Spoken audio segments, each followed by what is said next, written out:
Welcome back to Top 5 Scary. I'm your horrifying host, Kyle McWaters, and this week we're getting into some nitty-gritty. Not gonna lie, this next list is not for the faint of heart. What can I say? The devil made me do it, so here's the top 5 people who have actually claimed to have seen him. Coming in at number 5, Michael Taylor. It's 1974, Yorkshire, England. Michael Taylor, age 31, father of 5 and husband to Christine Taylor. Michael was a well-mannered and caring father and husband.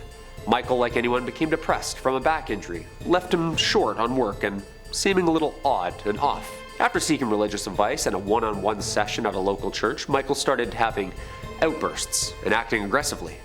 Puzzled, he sought one-on-one sessions which turned ugly.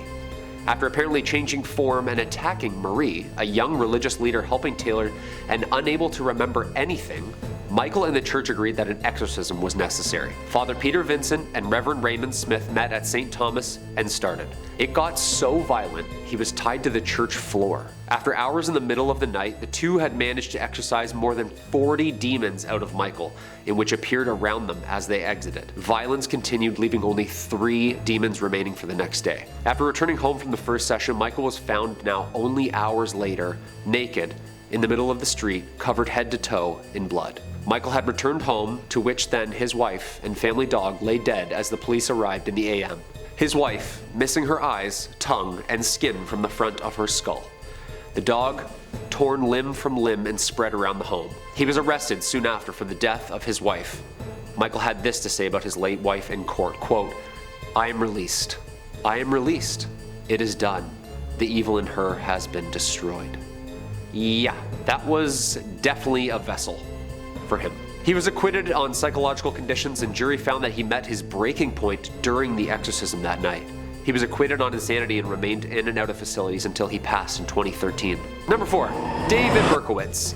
New York, 1976, and the police were busy on the search for a man shooting couples in the New York area, which had started to become a citywide phenomenon that summer. Brunette women with long hair frantically cut and dyed their hair blonde in fear. The .44 caliber killer was the title the press gave David in his earliest of assaults. After losing his job, David began to experience psychotic episodes and claimed that his neighbor's German shepherd had begun talking to him and eventually explained to David that he was a demon. He took the name after the pet's owner, Sam. It was this dog who ordered the killings by David and claims that the pet coaxed David into killing. David used this summer to shoot 8 people, resulting in 6 lives and the stabbings of 2 others. Using his .44 caliber bulldog revolver, David sent police on a wild goose chase around New York City with handwritten letters, David mocking the detectives with cryptic messages.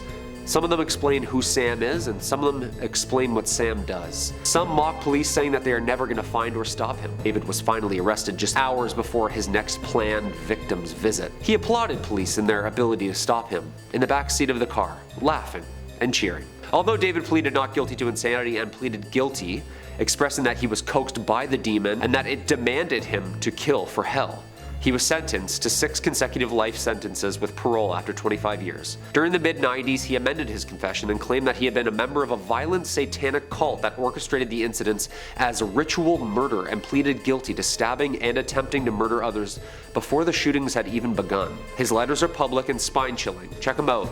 Real Riddler stuff. Quote, "I am the monster. I am Beelzebub. I am the chubby behemoth. Police, let me haunt you with this. I'll be back. I'll be back. Yours in murder, Mr. Monster." Okay, his violent spree led the legal system to create a new law called Son of Sam's Law, designed to create criminals from financially profiting from the publicity created by their crimes, which at the time, he was basically a celebrity. He remains in prison to this day. Number 3, Herbert Mullin. 1970s again. At the exact same time, in the same area, police had 2 serial killers to keep up with, Herbert Mullin and Edmund Kemper. No relationship to each other or each other's cases. Mullin was a paranoid schizophrenic in and out of mental health facilities in California during his teens.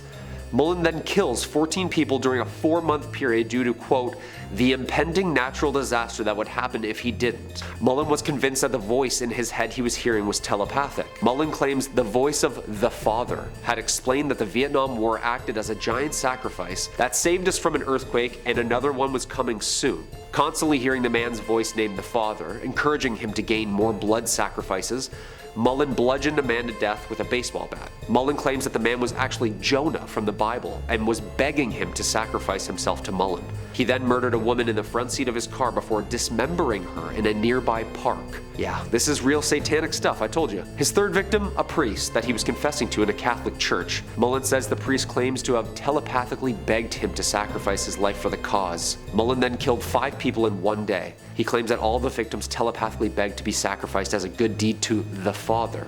Herbert Mullin remains in custody, and who was the father who kept talking to him through all of these people? Number 2, Richard Ramirez. This next guy is really nasty and deserves to be in the second spot. 13 counts of murder, 5 attempted murders, 11 assaults, and 14 burglaries. Sounds like a hell of a guy. The Night Stalker. Charming name for what this man did. Born in Texas, his older brother went to Vietnam and returned with some pretty gruesome stories and some pretty gruesome visuals. The young Ramirez, soaking all of this up, grows up obsessed with the satanic occult and fascinated.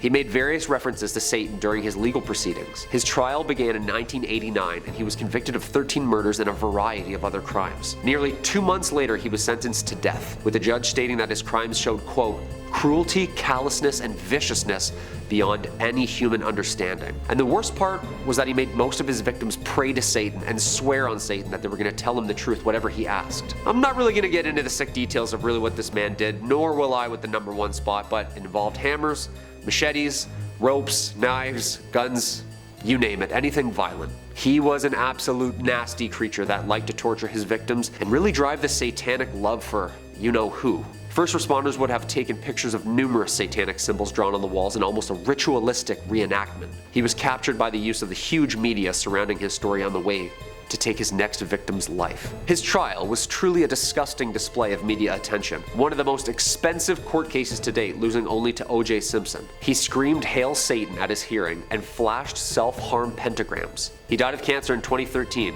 This guy must have signed some sort of book for you-know-who.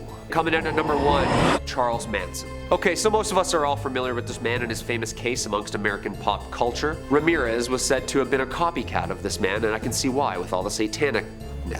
California in the late 1960s. A criminal, musician, and a victim of LSD studies, Charles Manson would go on to start and lead the Manson family cult. A small religious group with unclear motives but lost souls and a ton of drugs and a father to now a family. In summer 1969, some of the cult members committed murders in LA. Apparently, Manson had ordered his followers to kill the people who had lived at the address he had given them for their initiation. The murder of actress Sharon Tate and 4 others in her home on August 8th and 9th, including the La Biancas the next day. Another 2 victims. 4 members of the family committed the murders under Manson's instructions and satanic offering. Manson apparently heard voices that there was going to be a race war brought on by religious disputes, and that these killings were an offering to who exactly? The famous helter-skelter message, incoherent scribbles, blood all over the walls. They were then to hide underground in, quote, the bottomless pit under Death Valley, which Manson knew the location of, but instead were caught on the run days later. Manson was sentenced to life in prison under the pretense that he was the one who targeted, planned, and brainwashed his, quote, piggies into committing. While in prison, Charles was diagnosed with schizophrenia and paranoid delusion disorders, seeing visions and hearing voices for more than half of his life. He died in prison in 2017. Yeah, I've seen what Tarantino did with his latest movie, and it's definitely a subtle PG-13 fiction version of what actually went down on that night. What do you guys think? Do you think Charles saw the devil? I think he actually was the devil. Well, that's enough blood and gore for one day, I think. If you think of any more people who have likely met you-know-who, then comment down below and we'll dive in. Like always, tuck yourself in tight and lock every single door. I'm Kyle McWaters. Stay spooky, everyone.